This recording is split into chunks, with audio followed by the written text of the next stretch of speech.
Here are two super quick ways to reset your maintenance indicator lights. This could be for oil changes, transmission oil, and any other lights that would come on. The first method is going to be through the center infotainment screen. And we are going to want to select settings, scroll up to vehicle, and then scroll up again until you see maintenance info. I have various services that I did on my vehicle, so I'm going to select reset items, and I am going to select all due items.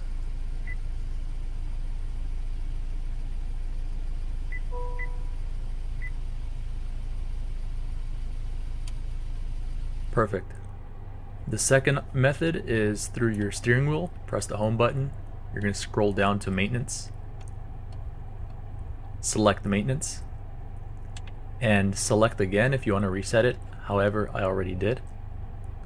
Perfect. Hope you guys enjoyed. Have a great day.